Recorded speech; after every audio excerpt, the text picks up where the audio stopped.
మనం భద్రాచలం ఎఫ్టీఓ గారి forest divisional officer దగ్గర ఉన్నాం. ఇంతకుముందు ఫారెస్ట్ డివిజనల్ ఆఫీసర్ శాంతారప Sujatha, forest division officer Bhadrachalam, plus DRO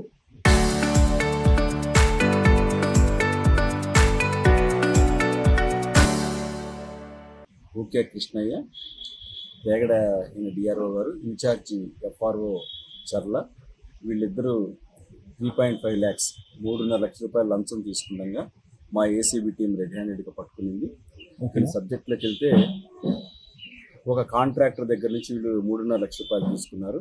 ఇది ఎందుకు ఇవ్వాల్సి వచ్చిందంటే, ఈ కాంట్రాక్టర్ పూసుగుప్ప నుంచి ఛత్తీస్గఢ్, చర్ల మండలంలో పూసుగుప్ప నుంచి ఛత్తీస్గఢ్ మధ్య ఒక 2 కిలోమీటర్ల రోడ్డు వేశారు.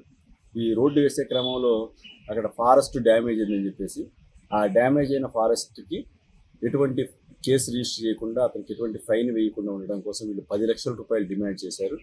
ఆ కాంట్రాక్టర్ 10 లక్షల రూపాయలు ఇవ్వలేనని చెప్పేసి మాకు ఏసీబీని అప్రోచ్ అవ్వడం జరిగింది. వెంటనే ఏసీబీ మా ఆపరేషన్ స్టార్ట్ చేసి వాళ్ళ డిమాండ్ అవన్నీ రికార్డ్ చేయడం జరిగింది.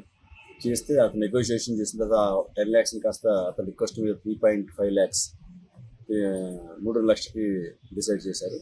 ఈరోజు అదే 3,50,000 అమౌంట్ ఇస్తుండగా రెడ్ హ్యాండ్కి పట్టుకున్నారు.